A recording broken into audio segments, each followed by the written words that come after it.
नमस्कार दोस्तों, एग्जाम कौशल YouTube channel पर आपका बहुत बहुत स्वागत है। हमारी ये जो लेक्चर सीरीज चल रही है वो है जनरल साइंस यानी सामान्य विज्ञान, जिसकी आज की ये है 16वीं क्लास, जिसमें हम आज की इस क्लास में अध्ययन करेंगे जंतु जगत का पार्ट 1। इस पार्ट में हम देखेंगे जंतु जगत का विभाजन किस तरीके से किया, उसका विभाजन करने के लिए कौन कौन से सब क्लासेस बनाए गए, उन सारी चीजों के बारे में हम डिटेलिंग में इस क्लास में देखेंगे।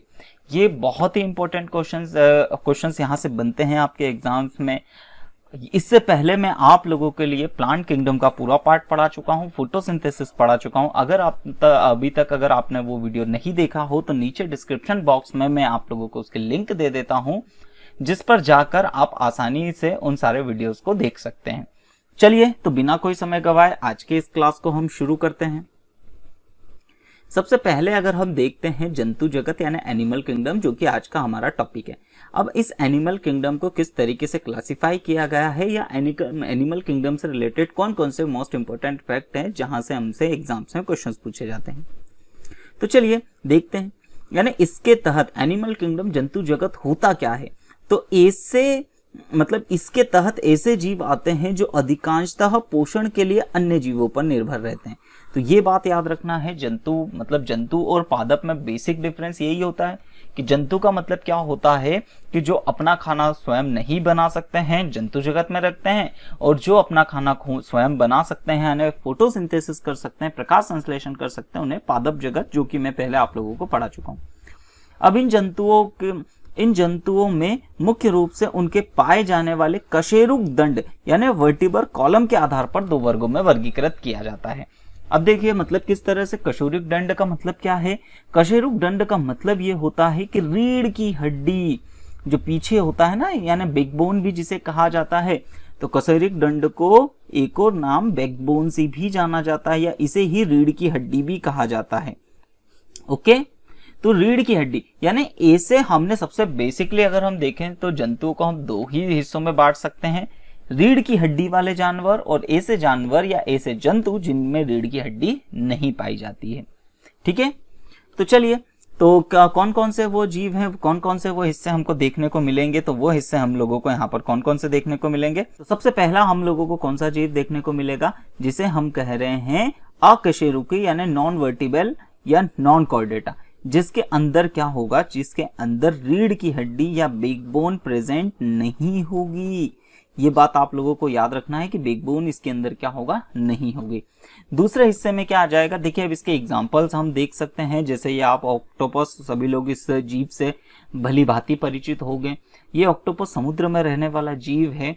अब जिसके अंदर कोई भी, या हम बोल सकते हैं कि इसके अंदर रीढ़ की हड्डी नहीं पाई जाती है, यह मुख्यतः मांसपेशियों से बना हुआ होता है। अब दूसरा अगर हम कशेरुकी जानवरों की बात करते हैं या कशेरुकी जंतुओं की बात करते हैं, वर्टिब्रेट्स या कॉर्डेटा समूह की बात करते हैं, संघ की बात करते हैं, यानी इसके अंदर क्या हो जाएगा, ऐसे जीवों को हम पढ़ेंगे जिसके अंदर रीढ़ की हड्डी पाई जाती है। तो देखें जैसे ये एक क्या है कि एक बंदर का कंकाल है, तो बंदर के कंकाल के अंदर आप ये देख सकते हो कि ये पीछे ये वाला हिस्सा क्या है, इसे ही बैकबोन कहा जाता है या इसे ही रीढ़ की हड्डी कहा जाता है। ठीक है, अब ये रीढ़ की हड्डियां क्या हो सकती है, ये हो सकता है कि इनकी संख्या या संरचना थोड़ी सी क्या हो कि जीवों में अलग अलग हो, लेकिन बेसिकली क्या होता है ये जरूर होती होगी। अब ध्यान से देखते जाइएगा, इस बैकबोन का और दूसरा महत्व भी क्या है, क्योंकि क्या है कि ऐसे जीवों के पास ये जो मस्तिष्क होता है, यहाँ पर मस्तिष्क होता है खोपड़ी में, तो मस्तिष्क से सारी जो क्रियाएं विधि होती है इस बैकबोन के अंदर से, और जिसे हम मेरुरज्जु या स्पाइनल कॉर्ड कहते हैं, वो स्पाइनल कॉर्ड इसी बैकबोन यानी मेरुदंड के अंदर होती है। और यहीं से क्या होता है, पूरे संपूर्ण शरीर को केंद्रित किया जाता है या उसे नियंत्रित रखा जाता है। और ज्यादा कर डिटेलिंग में अगर यहाँ से इतना चीज आप लोगों को ऐसा टॉपिक नहीं समझ में आ रहा होगा, तो जब मैं आपको तंत्रिका तंत्र वाला हिस्सा पढ़ाऊंगा वहां पर ये वाली सारी चीजें आप लोगों को आसानी से क्लियर हो जाएगी। अभी फिलहाल हम जंतु जगत का वर्गीकरण देख रहे हैं। चलिए अब कोशिका की संख्या के आधार पर भी हमने जीवों को वर्गीकृत किया। सबसे पहले हमने किसके आधार पर, यानी उनकी बैकबोन को ध्यान में रखकर क्या करा था, उनको हमने वर्गीकृत किया था। मतलब किस तरीके से, बिग बोन पाए जाने वाले और बिग बोन नहीं पाए जाने वाले, यानी कॉर्डेटा और नॉन कॉर्डेटा वाले समूह के अंदर। अब हम देख रहे हैं कोशिका की संख्या के आधार पर कि कितने प्रकार की कोशिकाएं मिलती है और कोशिकाओं की संख्या के आधार पर जीवों को हम किस तरह से वर्गीकृत कर सकते हैं। तो कोशिका की संख्या के आधार पर हमने जीवों को दो रूपों में मुख्यतः बांट सकते हैं, एक कोशिकीय जंतु और बहुकोशिकीय जंतु। अब यहाँ पर ऑब्वियस सी बात है कि आप लोगों को यहाँ पर कोई विशेष यहाँ पर दुविधा नहीं हो रही होगी कि एक कोशिकीय समूह का मतलब क्या होता है या एक कोशिकीय जीव का मतलब क्या होता है।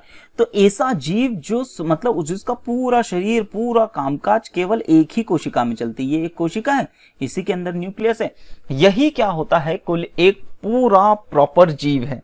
प्रॉपर जीव का मतलब क्या है कि यही खाना भी खाता है, यही भी उत्सर्जन भी करता है, यही श्वसन भी करता है और यही अपने जैसी संतानें भी उत्पन्न करता है। ठीक है, तो ये एक कोशिकीय जीव। अब बहुकोशिकीय जीव का मतलब क्या होगा कि ऐसे जीव जिनका पूरा शरीर एक से ज्यादा कोशिकाओं से मिलकर बना हुआ होता है, उसे हम बहुकोशिकीय जीव की श्रेणी में रखते हैं। ठीक है, अब एक कोशिकीय जीव के अंदर जो फाइलम हमने रखा है वो संघ कौन सा रखा है, प्रोटोजोआ। यानी ऐसे सारे जीव जो कि एक कोशिकीय जीव होते हैं, एक ही कोशिका से मिलकर बने हुए होते हैं, उन सारे जीवों को हम प्रोटोजोआ संघ में पढ़ेंगे। जबकि बहुकोशिकीय को हमने कुछ अलग 9 हिस्सों में बांटा है। वो कौन कौन से हैं, चलिए देखते हैं। सबसे पहला है पॉरीपेरा संघ, सिलेंट्रेटा संघ, प्लेटीहेल्मिन्थीज, एस्केहेल्मिन्थीज, एनेलिडा, मोलास्का, आर्थ्रोपोडा, इकाइनोडर्मिटा और कॉर्डेटा। तो इन 9 समूहों के अंदर हमने क्या करा है, इसे विभाजित किया है। अब देखिए, अब आप लोगों को यहाँ पर सारी चीजें देख के समझ में आ रही होगी कि जंतु जगत का जो वर्गीकरण है वो एग्जाम पॉइंट ऑफ व्यू से तो बहुत जरूरी है और साथ ही साथ में एक लंबा भी प्रोसीजर है, लंबा लेक्चर हो जाएगा अगर मैं सबको एक साथ में बता दूंगा। तो इस लेक्चर को छोटा, ताकि आप लोग ज्यादा आसानी से सारी चीजों को कवर कर सके, ज्यादा आसानी से समझ सके, इसलिए मैं इस लेक्चर को 2 पार्ट में आप लोगों के लिए डिवाइड करूंगा। चलिए, तो आज के इस लेक्चर में सबसे पहले हम प्रोटोजोआ को देखते हैं। तो हम पढ़ रहे हैं एक कोशिकीय जीव और एक कोशिकीय जीव में भी हम प्रोटोजोआ संघ को पढ़ रहे हैं। सब क्लासेस उसकी कौन सी है, प्रोटोजोआ। अब चलिए, प्रोटोजोआ से रिलेटेड कुछ इंपॉर्टेंट फैक्ट जो आप लोगों को याद रखना है कि प्रोटोजोआ शब्द का प्रयोग सर्वप्रथम किसने किया था। तो बहुत ही इंपॉर्टेंट क्वेश्चन है, यहाँ से काफी बार एग्जाम से हम क्वेश्चन पूछे जाते हैं कि प्रोटोजोआ शब्द का उपयोग जो किसने किया था, गोल्डफस ने किया था। बहुत ही इंपॉर्टेंट है, ये आप लोगों को याद रखना है। प्रोटोजोआ शब्द का उपयोग गोल्डफस ने किया था। इस संघ के सभी जीव साधारणतः एक कोशिकीय जंतु होते हैं। जैसा कि मैंने आप लोगों को बताया था, प्रोटोजोआ के अंदर सारे के सारे एक कोशिकीय जंतु होते हैं। अब चलिए, इस समूह के कुछ प्रमुख लक्षण देख लेते हैं भैया कि क्या है कि अगर एक कोशिकीय जीव अगर ये है तो इनके क्या क्या लक्षण होंगे इस संघ के।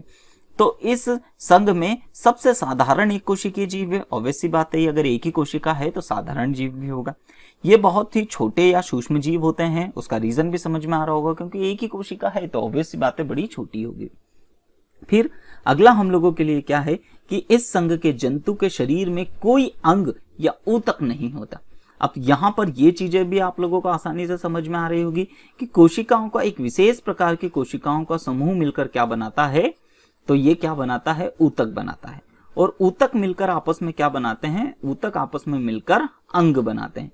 अब जबकि यहाँ पर क्या है कि हम लोगों को पता है कि इस प्रकार के जीव में तो केवल एक ही कोशिका होती है। अब जब एक ही कोशिका होती है तो बहुकोशिकीय होने का सवाल ही नहीं। अब जब कोशिकाओं का समूह नहीं होगा तो ऊतक नहीं होगा, ऊतक नहीं है तो अंग नहीं होंगे, तो कोई ऊतक या अंग नहीं होते हैं।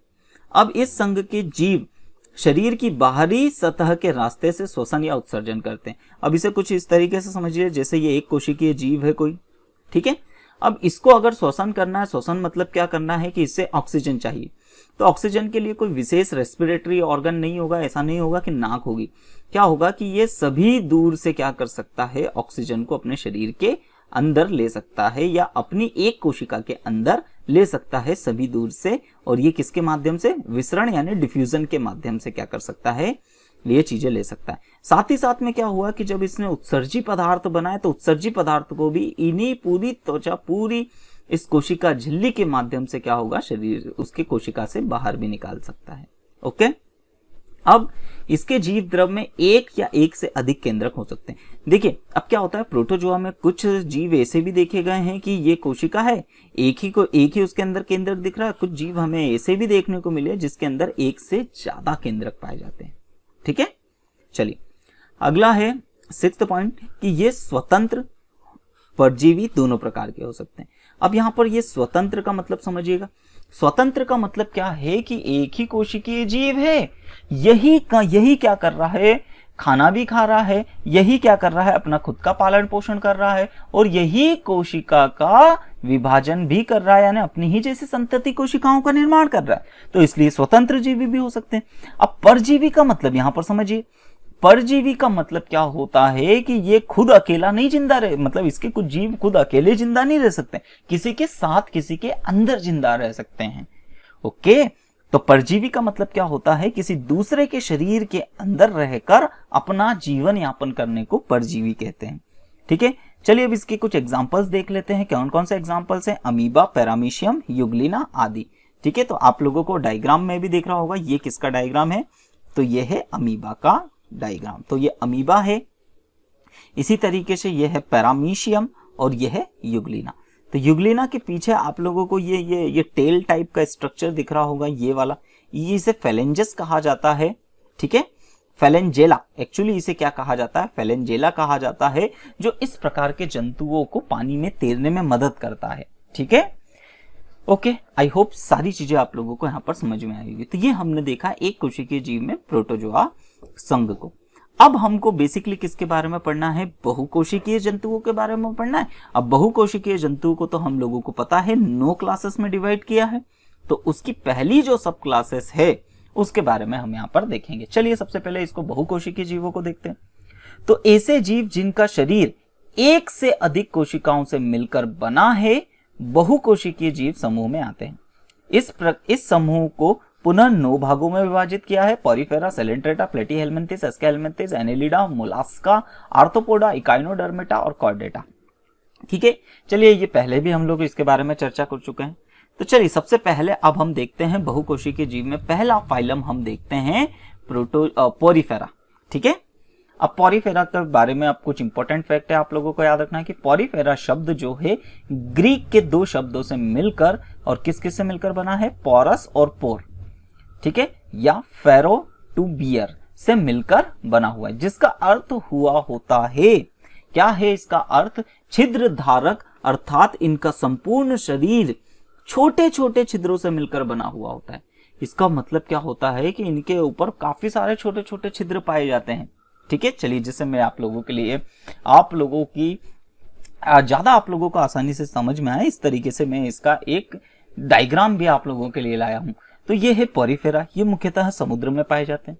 तो आप लोग देख पा रहे हो कि सभी के ऊपर ये जो आप लोगों को छिद्र दिख रहा है ना, ये वाला, ठीक है, देखिए ये वाले छिद्र यहाँ पर, आई होप चीजें आप लोगों को यहाँ पर क्लियर हो रही होगी। ठीक है, ये वाले छिद्र, तो इन छिद्रों के ही वजह से इन्हें पॉरीफेरा कहा जाता है। काफी सारे छिद्र इसके अंदर पाए जाते हैं। ठीक है, चलिए अभी समूह के कुछ लक्षण हम देख लेते हैं। तो क्या लक्षण है, इसमें सभी जंतु जो होते हैं खारे पानी में पाए जाते हैं। इसका मतलब क्या है कि जितने भी पॉरीफेरा संघ के जितने भी जीव हमने देखे हैं वो सारे के सारे हमें कहाँ मिलेंगे, सिर्फ और सिर्फ समुद्र में मिलेंगे, मरीन लाइफ जीते हैं। अब अगला देखते हैं, इन जंतुओं के शरीर में बहुत से छिद्र होते हैं जिन्हें ऑस्टिया कहा जाता है। ये भी बात आप लोगों को याद रखना है। इसके क्वेश्चंस रेलवे में काफी बार पूछा गया है। क्या क्वेश्चन पूछा गया है कि ऑस्टिया निम्न में से किस जंतुओं या किस फाइलम में पाया जाता है, तो पॉरीफेरा में पाया जाता है। ये क्वेश्चन काफी बार आप लोगों से ये रेलवे वगैरह में काफी बार क्वेश्चंस पूछे जाते हैं इस तरीके के, तो आपको अच्छी तरीके से अपनी तैयारी करके रखना है।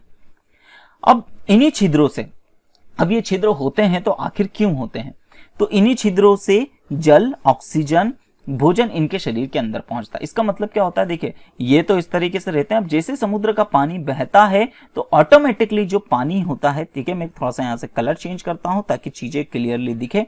तो देखिए ये ऑटोमेटिकली ये जो पानी का बहाव होता है यहाँ पर आता है, इसके अंदर घुसता है और इसके अंदर बस चक्कर लगा के वापस भी चले जाता है।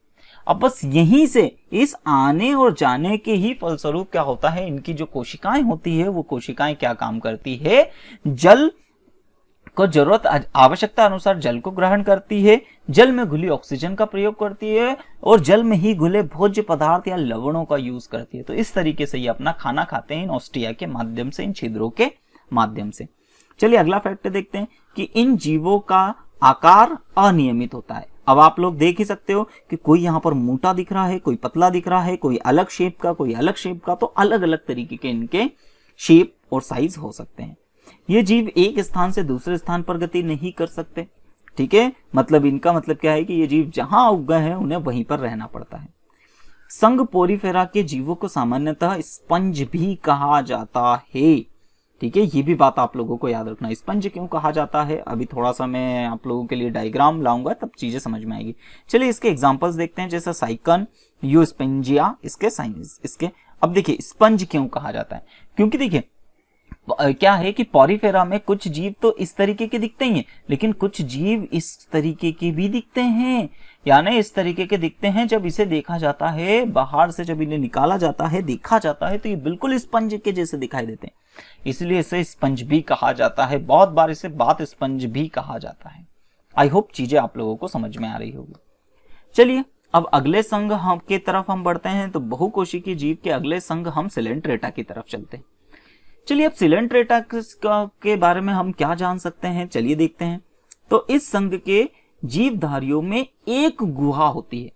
अब एक गुहा का मतलब ध्यान से देखते जाइएगा। अगर देखिए ये गुहा का मतलब यहां पर समझिए, जैसे अगर हम मनुष्य की बात कर लेते हैं, तो अगर हम मनुष्य की बात कर लेते हैं कुछ इस तरह से, ठीक है। अगर हम ये मनुष्य की बात कर लेते हैं तो मनुष्य के अंदर क्या होता है कि खाना खाने का एक पूरा रास्ता होता है, और उसी तरीके से ये पूरी आहार नाल के नाल से क्या होता है, खाने को बाहर निकालने का भी एक विशेष स्थान होता है, ठीक है। इसका मतलब क्या होता है, जिस रास्ते से खाना जाता है और खाने को या उत्सर्जी पदार्थों को बाहर निकालने के लिए अलग रास्ता होता है, जबकि इनमें ऐसा नहीं होता है, एक ही गुहा पाई जाती है। इसका मतलब क्या है कि खाने का रास्ता तो है, लेकिन वो आगे जाके कहीं पर खुला हुआ नहीं, खुला पैक हो जाता है। इसका मतलब क्या होगा कि ये इसी रास्ते से खाना खाएंगे और इसी रास्ते से उत्सर्जी पदार्थों को बाहर निकालेंगे। या आप इस तरीके से समझ सकते हो कि मुंह से ही खाना खाएंगे और मुंह से ही क्या करेंगे, अपना मल को भी त्यागेंगे, ठीक है। तथा केवल एक ही छिद्र होता है जो मुख और गुदा दोनों की तरह कार्य करता है। यही इंपॉर्टेंट फैक्ट था यहाँ पर, यही चीज आप लोगों को क्लियरली समझनी थी, ठीक है। चलिए अब आगे देखते हैं। तो इस प्रकार के जीवधारियों के शरीर में स्पर्शिकाएं होती है, जिनके अग्रभाग में 10 कोशिकाएं होती है, ठीक है। अब देखिए 10 का मतलब है 10 नहीं है, 10 एक अलग तरीके की कोशिकाएं मैं अभी बताऊंगा, जिसके माध्यम से ये शिकार करते हैं। अब देखिए थोड़ा सा यहाँ पर इस तरीके को समझिएगा, ये है सिलेंट्रेटा। अब देखिए यहां से ये स्पर्शिकाएं का मतलब क्या होता है, स्पर्शिकाएं का मतलब ये होता है कि इनके ये जो आगे ये जो जाल जैसे स्ट्रक्चर रहते हैं ना, इनके ऊपर बहुत छोटे छोटे रिसेप्टर होते हैं, जिसके माध्यम से इनको पता चल जाता है कि कोई हमसे टकराया है, ओके। तो ये स्पर्शिकाएं इसे कहा है। अब आगे ये जो 10 कोशिकाएं लिखा हुआ है ना, 10 कोशिकाएं को मतलब क्या है कि यही इन पूरे हिस्सों को ही 10 कोशिकाएं कहा जाता है, और इन्हीं के माध्यम से क्या करते हैं, ये शिकार करते हैं। इसका मतलब कोई शिकार आ जाता है तो ये इसे अपने चारों तरफ जकड़ लेते हैं और जकड़ने के बाद अपना पोषण इनसे प्राप्त करते हैं। चलिए इनके प्रमुख लक्षण देख लेते हैं। सबसे पहला क्या लिखा हुआ है कि इस संघ को निडेरिया के नाम से भी जाना जाता है। तो ये भी बात आप लोगों को याद रखना है, इसे ही सिलेंट्रेटा संघ कहिए या इसे ही निडेरिया कहिए, बात एक ही है, ठीक है। चलिए अब अगला देखिए। इस संघ के जीव मुख्य रूप से समुद्री जल में पाए जाते हैं, ठीक है। अब इन प्राणियों की रचना धागे की तरह होती है, ये दिख ही रहा है आपको। इन जंतुओं में रक्त नहीं होता, फिर भी ये श्वसन करते हैं। इसका मतलब क्या होता है, इनके अंदर कोई कलरफुल ब्लड नहीं होता है, लेकिन फिर भी क्या होता है, ये श्वसन करते हैं, ऑक्सीजन लेते हैं, और ये ऑक्सीजन इनके माध्यम से, देखिए अब ये वो एक जो गुहा वाला मैंने बताया था ना, सिर्फ इतना ही वो गुहा होता है। अब इनके पूरे शरीर के अंदर छोटी छोटी वायु नलिकाएं फैली होती है, जिनके माध्यम से कोशिकाओं तक ऑक्सीजन पहुंचती है। इनमें श्वसन तंत्र, उत्सर्जन तंत्र, परिसंचरण तंत्र कुछ नहीं पाया जाता। इसका मतलब कोई स्पेशल इसके अंदर रेस्पिरेटरी सिस्टम नहीं पाया जाता है, सांस लेने के लिए कोई स्पेशल ऑर्गन नहीं है, ना ही कोई उत्सर्जन तंत्र है, ठीक है, ना ही परिसंचरण तंत्र, मतलब परिसंचरण तंत्र मतलब हृदय वगैरह नहीं है, ब्लड वगैरह नहीं है कि परिसंचरण कर सके। अब इनमें जो प्रजनन होता है वो लैंगिक तथा अलैंगिक दोनों प्रकार से हो सकता है। लैंगिक का मतलब कुछ जंतु इसके अंदर कैसे करते हैं, लैंगिक प्रजनन मतलब मादा और स्त्री मिलकर मादा और पुरुष मिलकर अपने बच्चों को, नई संतानों को उत्पत्ति करते हैं। जबकि अलैंगिक प्रजनन का मतलब क्या होता है, अलैंगिक प्रजनन का मतलब क्या होता है कि जैसे एक कोई ये जीव है, यही 2-3 भागों में बंट के अलग अलग जीवों को उत्पत्ति कर देता है, इसे अलैंगिक प्रजनन कहेंगे। चलिए इसके उदाहरण कौन कौन से हैं, तो हाइड्रा, ओलेरिया, जेलीफिश, मूंगा आदि। ठीक है, अब इसके बारे में एक स्पेशल फैक्ट आप लोगों को जानना चाहिए, ये बहुत ही इंपॉर्टेंट भी है, जरूरी भी है, नॉलेजेबल भी है। अब ग्रेट बैरियर ऑफ रीफ के बारे में आपने सुना होगा, कहां सुना होगा, तो ये ऑस्ट्रेलिया के उत्तर पूर्व में स्थित है। उसका निर्माण इन जंतुओं के द्वारा ही हुआ है, यानी पूरे सिलेंट्रेटा ने ही ये बड़े लंबे जो 4000 किलोमीटर के बीच में ये एरिया में फैले हुए हैं। ठीक है, मतलब इसका इतना स्क्वायर किलोमीटर का एरिया है जिसके अंदर ये फैले हुए हैं, और ये सारा का सारा इन्हीं छोटे छोटे जीवों ने बना डाला है। अब ये जंतु कैल्शियम कार्बोनेट को स्रावित करते हैं, मतलब क्या करते हैं कि अपने मुख से कैल्शियम कार्बोनेट को निकालते हैं, इसी से इसका निर्माण हुआ है। अब ये ऑस्ट्रेलिया है, ऑस्ट्रेलिया के उत्तर पूर्व में पाए जाते हैं, क्योंकि यहाँ पर काफी तादाद में और काफी आसानी से इन्हें न्यूट्रिशन प्राप्त होता है, तो इसलिए इनकी बहुतायत यहाँ पर मिलती है। और ये है ग्रेट बैरियर ऑफ रीफ के एक समुद्र के अंदर की एक संरचना का। ऑस्ट्रेलिया में तो अब काफी इसे क्या है कि थोड़ा सा मतलब एक घूमने वाला स्थान भी घोषित कर दिया गया है। इसके अंदर क्या होता है, बहुत सारे टूरिज्म यहाँ से आते हैं, टूरिस्ट आते हैं, और यहाँ पर उनके साथ जो गाइड रहते हैं उनको डाइवर्स वो उनको समुद्र के अंदर ले जाते हैं और इस जगह को दिखा के लाते हैं। ठीक है, तो ये बहुत ही अच्छा प्राकृतिक सौंदर्य वाला स्वरूप बन चुका है। ठीक है, और ये सारा का सारा, ये जितने भी चीजें आप देख रहे हो सब कुछ उस छोटे से जीव सिलेंट्रेटा ने बनाई है, लेकिन ये सब कुछ लाखों सालों के दौरान हुआ है। आई होप काफी अच्छी तरीके से ये चीजें आप लोगों को अब याद रहेगी। चलिए अब तीसरा संघ हम देख रहे हैं बहुकोशिकीय जीव का, जिसका नाम है प्लेटीहेल्मिन्थीज।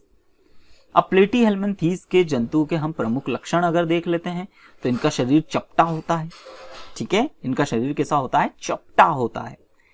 पाचन तंत्र विकसित नहीं होता। ठीक है, मतलब अब ऑब्वियस सी बात है, आप लोगों को समझ में आ रहा होगा पाचन तंत्र का मतलब क्या होगा, अमाशय, अग्नाशय, छोटी आंत, बड़ी आंत, इस तरीके से कोई विशेष इसके अंदर पाचन तंत्र नहीं होता। उत्सर्जन जो होता है वो फ्लेम कोशिकाओं के द्वारा होता है, ये बात आप लोगों को याद रखना है, काफी अच्छा तथ्य बनता है, यहां से क्वेश्चन पूछा जा सकता है। इस संघ के जीव उभयलिंगी, उभयलिंगी का मतलब समझ में आ रहा होगा। उभयलिंग का मतलब क्या होता है कि एक ही जीव के अंदर स्त्री और पुरुष दोनों के ही लिंग गुणसूत्र पाए जाते हैं या लिंग पाए जाते हैं, उसे ही क्या कहा जाता है, उसे ही उभयलिंगी कहा जाता है। इनके अंदर कंकाल, श्वसन अंग, परिसंचरण तंत्र अनुपस्थित होते हैं। कंकाल का मतलब कोई हड्डी वाला स्ट्रक्चर भी विकसित नहीं होता, श्वसन अंग कोई नहीं होता, यानी फेफड़े वगैरह भी नहीं होते, परिसंचरण तंत्र मतलब हृदय और रक्त नहीं होता। तंत्रिका तंत्र होता है लेकिन बड़ा साधारण होता है। तंत्रिका तंत्र का मतलब क्या होता है, जैसे कि अब ये थोड़ा सा समझने वाली बात है। तंत्रिका तंत्र को थोड़ा सा यहाँ पर समझने वाली बात क्या है कि जैसे आप लोगों को क्या हुआ कि अचानक से कोई चीज, अगर मान लो कि अगर अचानक से आपके एक दोस्त ने आप लोगों को चुटी काटी, ठीक है, चिमटी काटी। अब जैसे चिमटी काटी तो उसके बाद अचानक से आपका हाथ हट जाता है, ये बड़ी फास्ट प्रक्रिया होती है। या फिर क्या होता है कि जब आप क्रिकेट खेल रहे हो तो क्रिकेट खेलते जब जैसे ही आपके पास बॉल आ रही होती है तो आपके तुरंत रिफ्लेक्स होते हैं उस बॉल की तरफ, तो ये बड़ा तेजी से फास्ट होता है क्योंकि हमारे अंदर तंत्रिका तंत्र बहुत अच्छा विकसित होता है। जबकि प्लेटीहेल्मिन्थीज के अंदर तंत्रिका तंत्र बड़ा साधारण होता है, मतलब होता तो है लेकिन वो इतनी जल्दी रिफ्लेक्सेस नहीं दे पाते हैं, बस ये डिफरेंस है। संवेदी अंग विकसित नहीं होते हैं। भाई संवेदी अंग का मतलब वही है जैसे हम छू लेते हैं, छूने के बाद हमें ठंडा, गर्म, इन सारे चीजों का पता लग जाता है, ठीक है, स्वाद वगैरह, तो ये सब संवेदी अंग होते हैं। तो संवेदी अंग भी इनमें विकसित नहीं होते। अब इनके अधिकांश जीव जो होते हैं परजीवी होते हैं। अब परजीवी का मतलब मैं आप लोगों को इसी लेक्चर में पहले बता चुका हूं। दूसरों के ऊपर रहते हैं, दूसरों के शरीर के अंदर अपना जीवन यापन करते हैं। चलिए, इनका शरीर कोमल होता है, कोमल का मतलब बड़ा मुलायम, बड़ा नाजुक सा होता है, एवं आकृति विभिन्न प्रकार की होती है। ओके, आकृति क्या होती है, अलग अलग टाइप्स के देखते हैं। इसके एग्जाम्पल क्या कौन कौन से हो जाएंगे, प्लेनेरिया, फ्रीताक्रम, लीवर, फल्योक और टीनिया। चलिए देखते हैं इसके कुछ डायग्राम, ताकि आप लोगों को चीजें अच्छी तरीके से याद रहे। तो ये है प्लेनेरिया, तो ये एक प्लेनेरिया का ड्रॉ है, ठीक है। फिर ये है एक क्या है, फीताक्रम, ठीक है, ये है फीताक्रम। अब ये एक्चुअली क्या है कि ये कहां पर है, तो ये छोटी आंत में या बड़ी आंत में, छोटी आंत बड़ी आंत दोनों जगह क्या होता है, इंसानों के शरीर के अंदर पाया जाता है, ठीक है। चलिए अब देख लेते हैं हम बहुकोशिकीय जीव के अगले संघ, यानी हम देख रहे हैं चौथे समूह, जिसका नाम है जो चौथे सब क्लासेस एक्सके हेलमिंथीज। चलिए इस समूह के जंतु के प्रमुख लक्षण देखते हैं कि इन कृमियों का शरीर क्या होता है, गोल होता है। अच्छा देखिए, कृमियों का मतलब यहां पर समझ में आ रहा है, कृमियों का मतलब क्या होता है कि इस तरीके से लंबा आकार, इस लंबे आकार को कृमि कहा जाता है, ठीक है। तो इनका जो शरीर होता है वो कैसा होता है, गोल होता है, ठीक है। मतलब गोल का मतलब समझ पा रहे हो ना, कि इस तरीके से गोल गोल इसका पूरा स्ट्रक्चर होता है, लंबा होता है लेकिन गोल होता है, जिससे जिसके ऊपर क्यूटिकल का आवरण होता है। अब क्यूटिकल एक तरीके का क्या होता है, प्रोटीन होता है, जो कि इनके ऊपर एक आवरण, एक परत जैसा बनाता है। पूर्ण विकसित इनके अंदर आहार नाल होती है। इसका मतलब पूर्ण विकसित का मतलब क्या होता है कि अब खाना इस रास्ते से खाते हैं और उत्सर्जी पदार्थों को गुदा द्वारा बाहर निकालते हैं। इसका मतलब क्या है कि इसके अंदर मुख और गुहा दोनों ही उपस्थित होंगे। या एक लिंगी होते हैं, अब समझ में आ ही रहा होगा। एक लिंगी का मतलब क्या होगा कि स्त्री वाले गुणों वाले जीव अलग और पुरुष वाले गुणों वाले जीव अलग होते हैं। उत्सर्जन जो होता है उसमें प्रोटेनोफीडिया के द्वारा इसके अंदर उत्सर्जन होता है। चलिए चीजें याद रह पाए तो अच्छी बात है, बाकी ये समझने वाली बातें हैं। चलिए अगला क्या है, परिसंचरण तंत्र एवं श्वसन तंत्र पूर्ण विकसित नहीं होता। यानी परिसंचरण तंत्र नहीं है, इसका मतलब कोई ब्लड नहीं होगा, हृदय नहीं होगा, श्वसन तंत्र नहीं होगा, ठीक है, यानी लंग्स नहीं होंगे, परंतु तंत्रिका तंत्र इनके अंदर विकसित हो जाता है। अब मतलब बड़े तेजी से इनके अंदर रिफ्लेक्स एक्शन होते हैं, ठीक है। अब अगला क्या है, आहार नाल स्पष्ट होती है, जिसमें मुख और गुहा दोनों ही उपस्थित होते हैं। इसके उदाहरण है गोल Ascaris, thread worm, Wuchereria, hook worm, pin worm आदि। अब देखिए यहां पर ये चीजें हैं, तो ये किसका है, तो ये है थ्रेड वर्म और वुचेरिया का। ये आप वुचेरिया, आप thread worm, pin worm Wuchereria के हैं। चलिए अब इससे रिलेटेड कुछ इंपॉर्टेंट फैक्ट ये देखते हैं कि एंटेरोबियास, यानी जिसे पिनवर्म या थ्रेडवर्म भी कहा जाता है, ठीक है, ये वही है। अब ये कहां, तो ये आपने अक्सर देखा होगा छोटे बच्चों के गुदा में पाए जाते हैं।